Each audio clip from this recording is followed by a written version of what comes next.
Good morning बच्चों। आज हम आप लोगों को रहीम का दोहा पढ़ाने जा रहे हैं। रहीम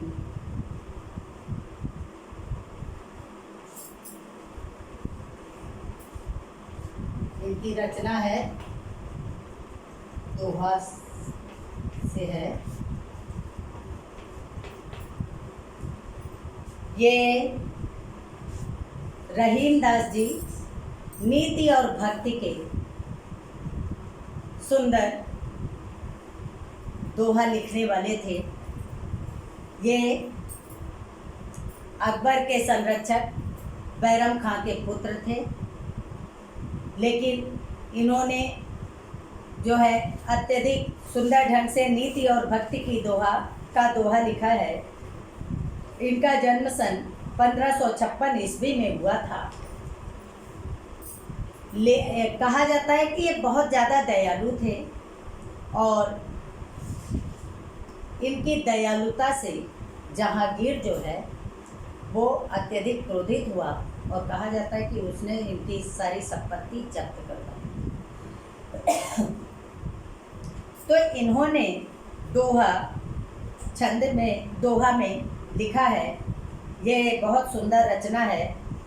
जो रहीम उत्तम प्रकृति का करि सकत कुसंग, चंदन विष व्यापत नहीं, लिपटे रहत भुजंग। यहाँ पर कवि ने सज्जन व्यक्तियों की, उत्तम व्यक्तियों की तुलना जो है चंदन के वृक्ष से की है। कहा कि वह जो है उत्तम प्रकृति का जो व्यक्ति होता है, जो सज्जन व्यक्ति होता है, उसके ऊपर बुरी संगत का कोई भी प्रभाव नहीं पड़ता है। उसी प्रकार से जिस प्रकार से कि चंदन के वृक्ष पर बहुत से विषैले सर्प लिपटे रहते हैं, लेकिन चंदन के वृक्ष पर कोई प्रभाव नहीं पड़ता है। कहने का आशय ये है कि सज्जन व्यक्ति अपनी सज्जनता को उसी प्रकार से नहीं छोड़ता जिस प्रकार से कि चंदन के विष पर सर्पों के लिपटे रहने पर भी चंदन का वृक्ष अपनी शीतलता को नहीं त्यागता। रहीमन प्रीति सराहिए, मिले होत रंग दून, जो जरदी हरदी तजे सफेदी चून। रहीम दास जी ने उसी प्रेम की सराहना की है, प्रशंसा की है जो छल कपट रहित होता है। उस प्रेम की सराहना किया जाए जो कि मिलने से उसका रंग जो है दुगना चढ़ता है। जिस प्रकार से कि हल्दी और चूना एक होता है, तो हल्दी जो है अपना वास्तविक रंग पीलापन त्याग देता है और चूना जो है सफ़ेद होता है, वो भी अपना वास्तविक रंग त्याग कर चूना और हल्दी मिलकर लाल रंग में परिवर्तित हो जाते हैं। उसी प्रकार जो प्रेम होता है वो निश्चल प्रेम होता है, तो वो एक अलग रंग में परिवर्तित हो जाता है। उसी प्रेम की सराहना करनी चाहिए।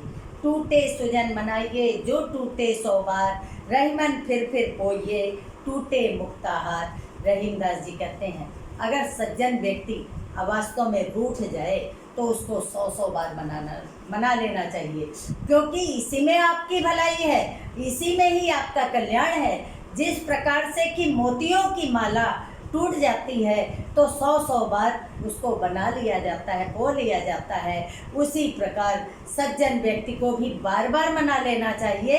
इससे ही आपका कल्याण होगा। रहीमन हसुआ नैन ढरी, जी दुख प्रकट करे, जाहि निकारो गेहते, कस न भेद कह दे। रहीम दास जी कहते हैं, नेत्रों से जो अश्रु प्रवाहित होते हैं वो घर के भेदी की तरह होते हैं। जैसे घर के भेदी को घर से बाहर निकाल दिया जाता है, तो वो घर का जितना भी भेद होता है वो उसके शत्रु को बता देता है। उसी प्रकार मन में जो व्यथा होती है, अगर नेत्रों में अश्रु आ जाते हैं तो मन की व्यथा को स्पष्ट कर देते हैं। इसलिए जो है जो नेत्रों के अश्रु को कवि ने जो है घर के भेदी से कहा है। सुंदर लोकोक्ति है, घर का भेदी लंका ढाए। कहा कि घर का मन के अंदर की बात ये अश्रु स्पष्ट कर देते हैं। जाल परे जल जात बही तज मीनन को मोह रहीमन मछरी नीर को तऊ न छाड़त छो। रहीम दास जी कहते हैं मछली जो है जल का अपार प्रेम होता है, लेकिन क्या है जाल परे जल जात, यहाँ पे स्वार्थ भावना प्रदर्शित की गई है कि जब उसमें जाल डाला जाता है तो जल जो है जाल से बहकर निकल जाता है और मछली जो है जाल में फंस जाती है। लेकिन मछली जो है जल के प्रति इतना प्रेम होता है कि वो अपने प्राण को त्याग देती है, जल के बिना अकेले नहीं रहती और वो अपना वास्तविक प्रेम जल के प्रति रखती है। प्रेम को दर्शाया गया है इसमें। दीन सबन को लखत है दीन ही लखे न कोय जो रहीम दीन ही लखे दीन बंधु सम होय। यहाँ पर दीनहीन व्यक्ति का जो है ईश्वर को ईश्वर के समान बताया गया है। जो गरीब व्यक्ति होता है, दीनहीन व्यक्ति होता है, वो प्रत्येक की सहायता के लिए पहुंच जाता है। रहीमदास जी कहते हैं कि लेकिन जो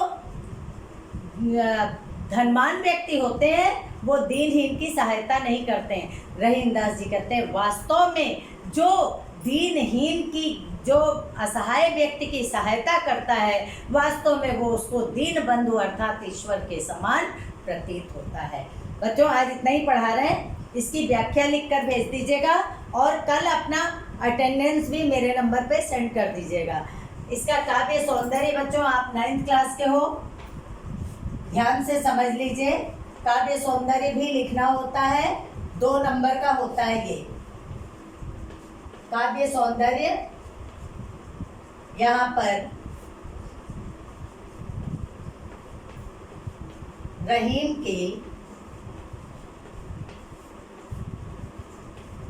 रहीम ने नीति के दोहों को,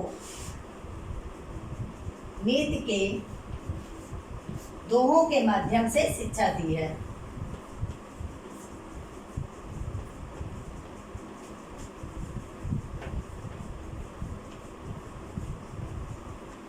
माध्यम से शिक्षा दी है।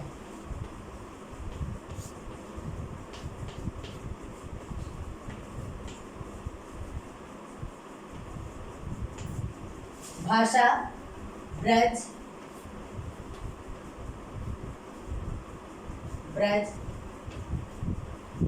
शैली उपदेशात्मक, क्योंकि समझाया है बच्चों, शैली उपदेशात्मक,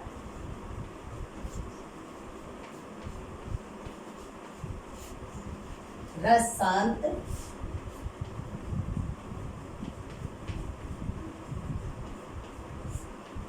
छंद दोहा,